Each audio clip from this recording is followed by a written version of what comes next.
of the Premier League. If you don't know by now, me and Sim have a scoring system where we predict each and every game of the Premier League. It's 115 to Sim, 121 to myself. And the way the scoring works is 5 points for a completely correct scoreline, 1 point for a correct result. And the star man, once you pick that man, you can't pick them again for the rest of the season. And first up, we're going to look at the Friday night game, which was Brighton 1, Southampton 1. Sim went for 2-1 to Brighton. I went for 3-1 to Brighton. And this was an interesting game, wasn't it? Because I thought Brighton started fairly well, but Southampton really came into it and they were causing Brighton no ends of problems. I think they got robbed, Southampton, because that goal should have counted. I thought it was a disgrace of an offside decision. Yeah. I thought Archer puts it away. It would have put Southampton 2-1 up with 15 minutes to go, and I thought that would have been good reward for what was a brilliant turnaround from Southampton, and they really deserved to be level when they did get level. Brighton, I thought, started really strongly. Obviously, Rutter hit the post, and he was on fire. Rutter, he was looking really good. Matoma missed an absolute sitter when he robbed one of the Southampton players as well. It looked like, this is going to be an easy day for Brighton, and then Matoma scores. You're like, it's going to be a rout, but Southampton didn't let it affect them. They just stuck to their guns, kept playing, and it reminds you a lot of their performance away at City, where they conceded early, and you're thinking this is going to be a rout, but they just stuck to their guns. Also against Liverpool, very similar, conceded early, and everyone's thinking this is going to be 4 or 5, and they stuck to their guns, and they got back in the game, and actually they ended up nearly against City and Liverpool. Unfortunately, didn't get the results that they probably could have or should have. In this one they did, and they probably should have got the win. Really good turnaround, and performing like they have been against the better teams, I mean, should give them some encouragement. But at the end of the day, they're only on 5 points after 13 games. They're still 4 points away from 17th. So look, 4 points can be caught up, no doubt about it. You know what reminds me of a bit though, like Luton a bit last season, how they could give anyone a game, where they looked quite good and quite attacking and free-flowing at times. Well, not free-flowing, but they looked like they could compete with anyone, but they ultimately lacked the quality to get points in games. Yeah, and that's maybe the case at the moment, but you've got to give them credit because, would have been, in terms of the circumstances they found themselves in these games, going down early against Brighton, City and Liverpool, a lot of teams in their position would have folded and been battered, and they stuck to their game. And they could have easily gotten results in all of them. They did get a result here. So fair play to them. They are a refreshing team to watch. They're a refreshing team to watch. Yeah, good. And a point away at Brighton is not to be sniffed at. That's a very good result for them. Brighton, on the other hand, will be very frustrated because they would be second, I think, in the league if they would have won that game. Yeah. So it must be very frustrating they didn't win. I mean, Brighton should have put the game to bed in the opening half an hour. That's the reality. Yeah, they had some chances. I don't think they had many. They missed a sit from Matoma, and obviously got the header. But a lot of the other chances were just like good play from Brighton in terms of like a good shot from the edge of the box, which hit the post and stuff like that. I actually thought Southampton still like kept them at arm's length in a sense, even though they were being it was a siege on them. And they'll be disappointed they didn't get more than a goal. But I thought second half, Southampton well worth the point. Yeah. Next up is Brentford against Leicester. Finished 4-1 to Brentford. Sim went for 3-1. I went for 2-2. You probably thought you were going to get your 5-pointer. I didn't realise I was a goal away. That's so annoying. Kevin Sade, first goal in the Premier League for a very long time and getting a hat-trick on the day.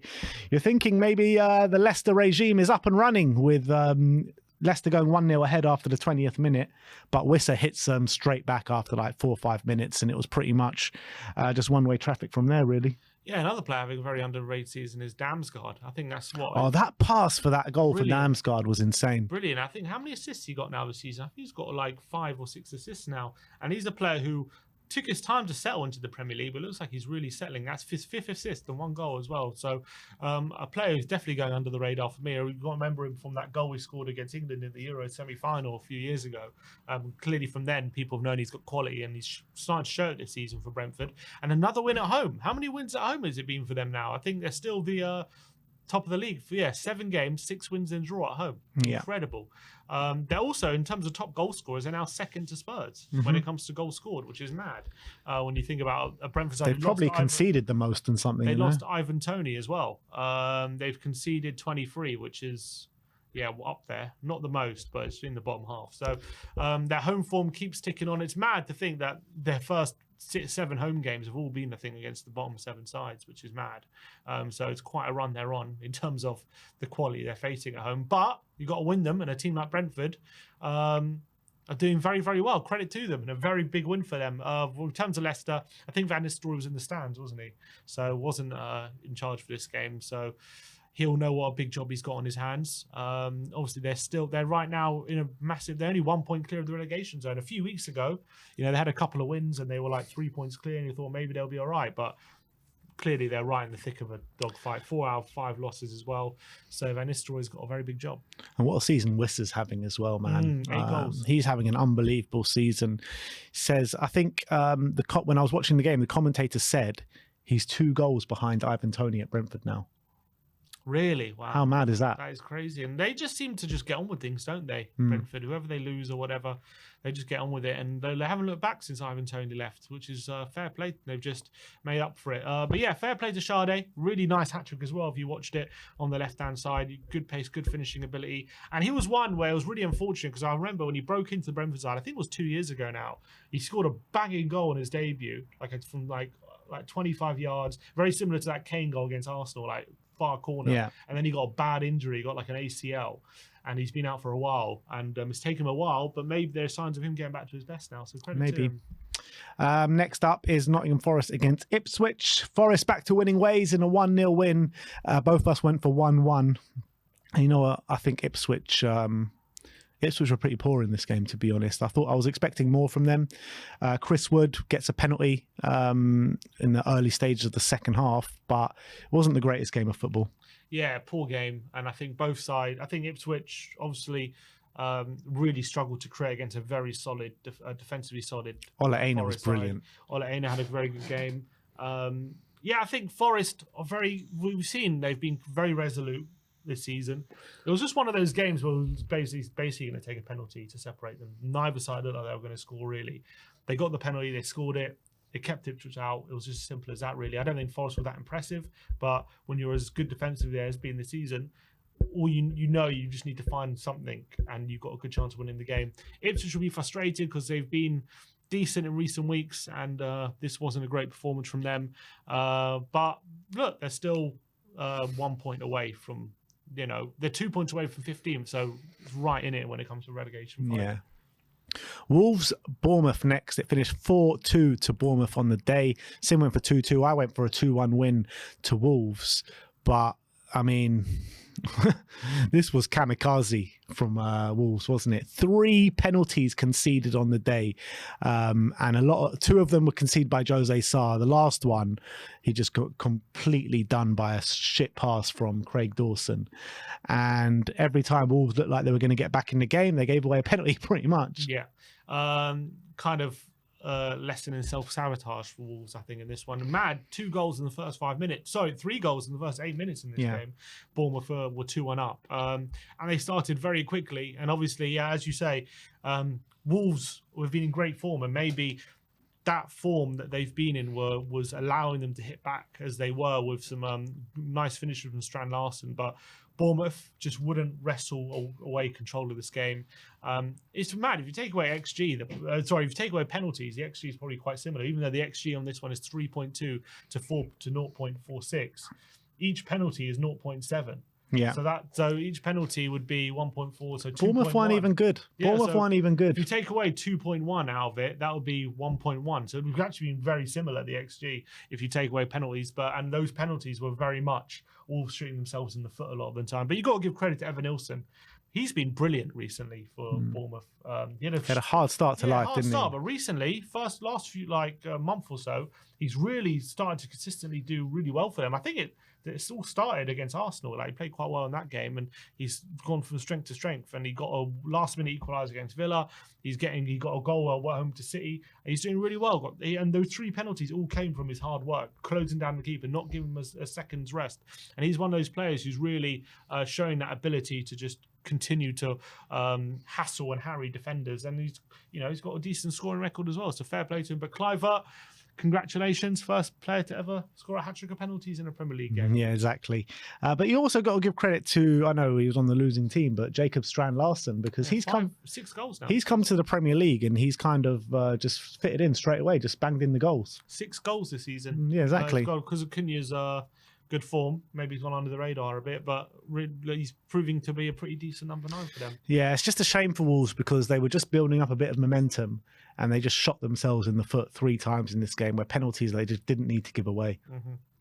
Next up, we go to Crystal Palace against Newcastle, which finished 1-1. Both of us going for 1-1, and we both get all over. Exactly. We could both got 5 pointers here, and another dull game of football. I thought Palace really, came out the blocks really well in the second half, but it was a really dull game of football, wasn't it? I was watching this. You know what? I was watching this game and I was seeing goals flying everywhere. I was like, why am I watching this one? I watched every game but this. I was stuck with this game. I was watching there's this goal rush where they cut to the goals whenever they go in, and this was the main game, and it's the worst game. Newcastle scored without having a shot on target. Yeah, Mark Guehi. No shot on target the whole game. I know, it's mad. They were terrible, Newcastle, to be honest. I was watching, they were just so blunt. They had nothing. Palace found it easy to contain them, I felt. And Palace were much a better side. I wouldn't say Palace were even much better, but they were much better than Newcastle, to be honest. Yeah. Newcastle just didn't seem like they had anything. But Newcastle got what they deserved in the last kick of the game, didn't they? Their goal was coming all ends up.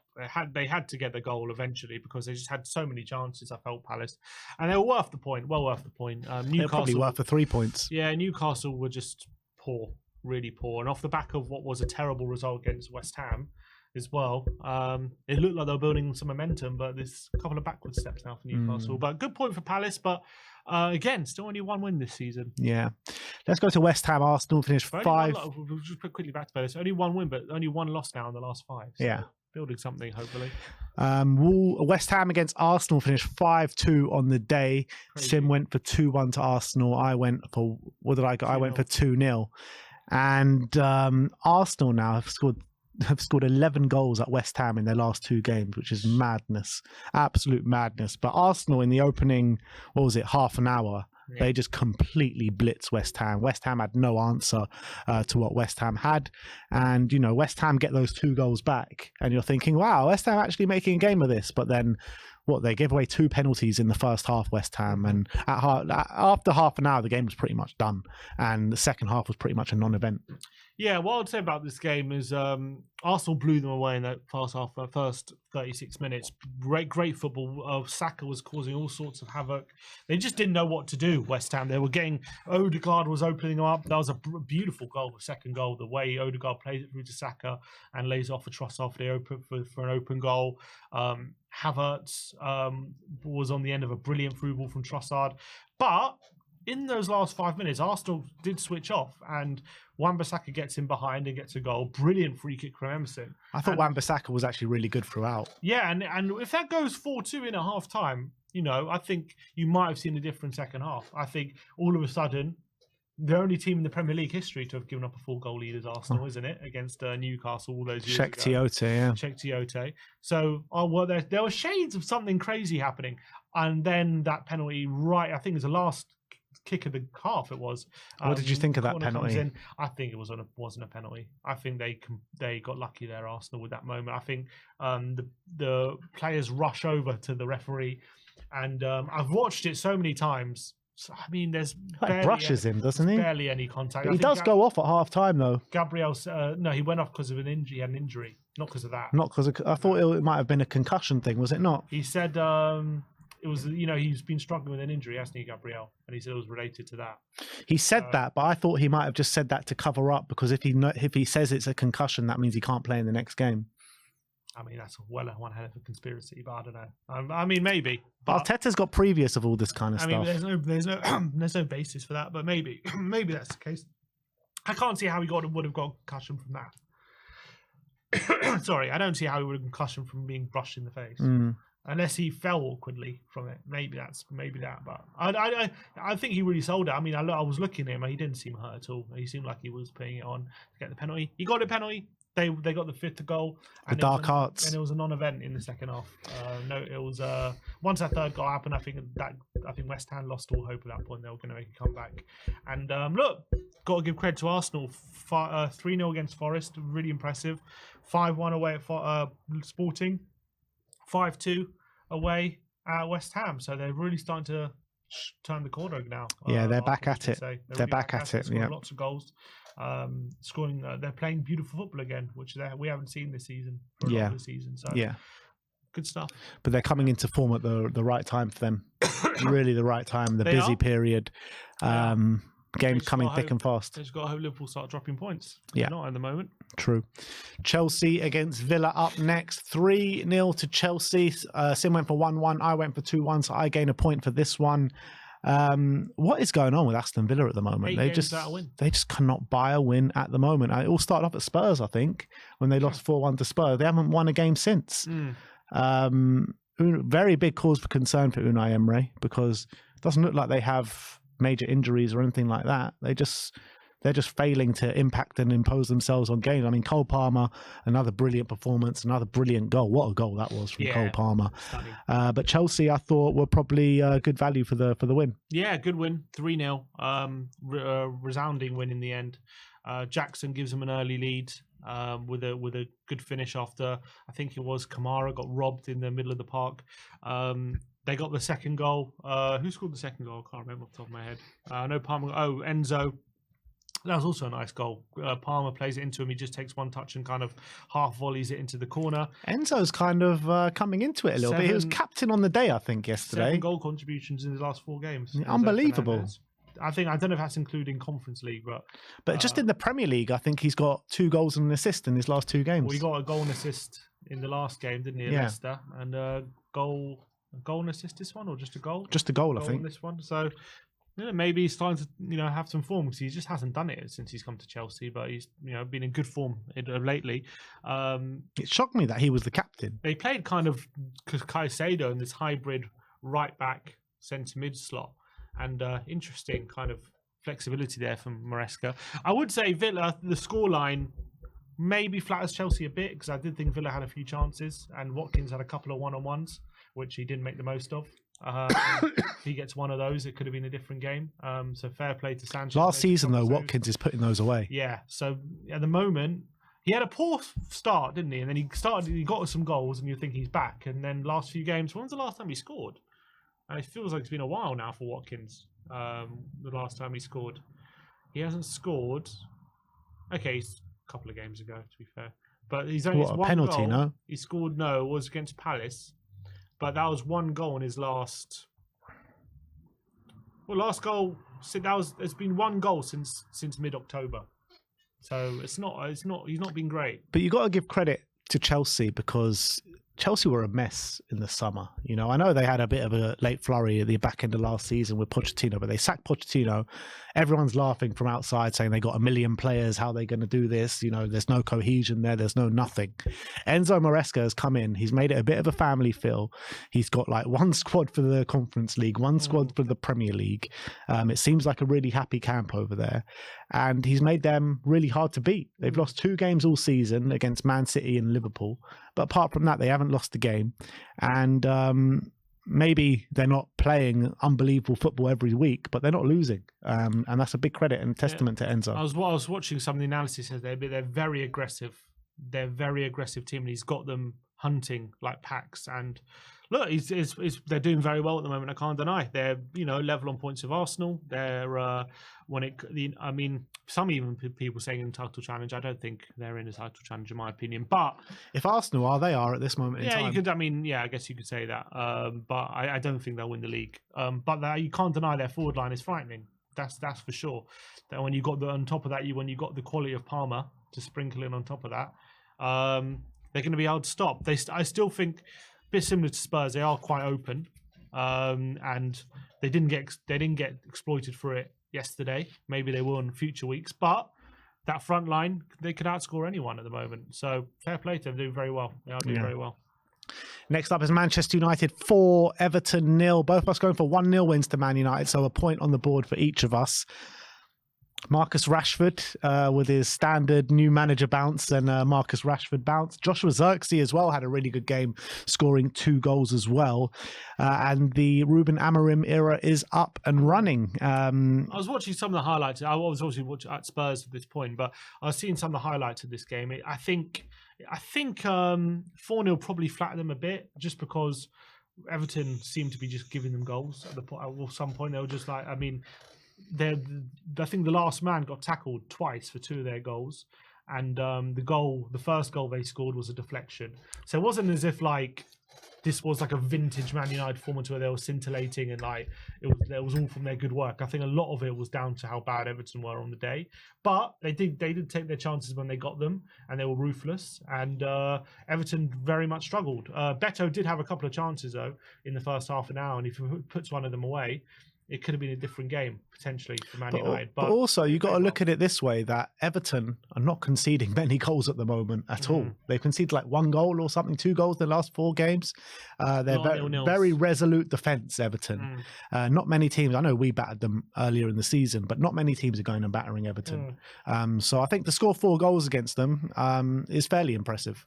Yeah, they've done well. I'm just saying that it wasn't like they had to open them up. There was a lot from Everton just giving them goals and very, very poor stuff. But look, you got to take advantage of it, and they did. Amad Diallo was pretty good. Amad Diallo, what a brilliant performance from him. And Rashford now, 3 goals in 2 games? He's turned a corner all of a sudden under Amorim. So this always happens with Rashford. They get a new manager, and then Rashford turns into like this unbelievable player. Exactly. Not Mbappe now, but the old Mbappe, PSG Mbappe. And then, you know, then he starts to get a bit more comfortable, and then he reverts back to type. Yeah, we'll see what happens in the fall. Maybe we're still a year away from that. But yeah, look, fair play. I think even Amorim said it after the game. He didn't think it was the best performance, but it was obviously great to get the result. And they scored at crucial times. I think I could probably agree with that. But it'll be interesting to see. They got Arsenal midweek. Is it going to be new manager bounce, or are they going to come unstuck? New manager bounce. Come on, we can all pray. They're only a point behind us, though. True, who do we want to win that game? Obviously, Man United. Come on. Next up is Tottenham against Fulham. It finished 1-1. Both of us going for Tottenham wins 2-1. And it was just a lackluster display from Spurs. We were lucky to get out of it with a point. And Fulham played very well, very aggressive. And they created a number of chances, and probably unlucky to come away with it with a draw. Yeah, draw flat Spurs. I think there's no denying that. Fulham had a lot of chances. Fraser Forster had to bail Spurs out on a number of occasions, although Leno on a couple of occasions as well had to bail out Fulham, but more often Forster was just on the end of making some crucial saves. Fulham really were on top of Tottenham. I think it's probably the only time Spurs have been outshot by an opposition this season, or to that effect, especially at home anyway. Fulham came with a game plan, exploit those wide areas, make the most out of Tottenham giving up space in those positions, and they did, although they didn't win, so they'll be a bit disappointed they didn't come with all 3 points, because the chances they created, they'll feel like they probably should have won, and they didn't, so there'll be a bit of frustration on Fulham's part. From Tottenham's point of view, again, off the back of an unbelievable win against City, you know, looking to build momentum, and they weren't able to follow up with a good performance. And it's just been the story of Tottenham's season so far, not be able to get consistency in the from back-to-back games, and that is just holding Tottenham back at the moment. And it came to the fore again in this game. Mm-hmm. And now, really last but not least, is Liverpool against Manchester City in a massive game, particularly for Man City. And it's come away with a 2-0 win for Liverpool. Sim went for 4-2. I went for 2-2. So Sim gains a point for this one.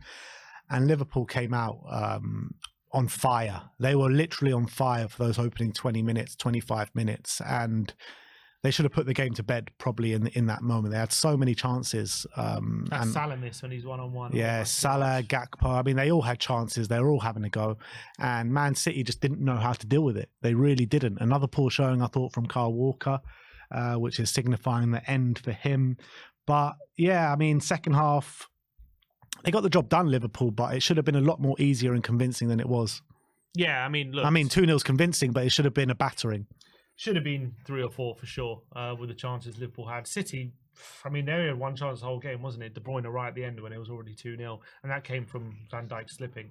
So, I said before the game, I couldn't see City getting anything out of this game. I think City are really struggling at the moment when it comes to having legs in the middle. And that's something Liverpool have in abundance. And you saw that every time it came into the middle of the park, Liverpool would ruthlessly score. Gravenberch as well, man. Gravenberch. I thought, Gravenberch, Szoboszlai and McAllister just ruthlessly exploiting City in the middle. City just really struggling to get any sort of foothold in these kind of games. And as I say, until they address these issues, I don't think they're in a title race. And I think that was symptomatic of that. Well, 11 points behind now. 11 points. They're now, well, to be honest, it's going to be a struggle to get top 4 right now for them. I really think so. Until they address these issues, I can see them dropping even more points. I think that gap to Liverpool is going to get bigger.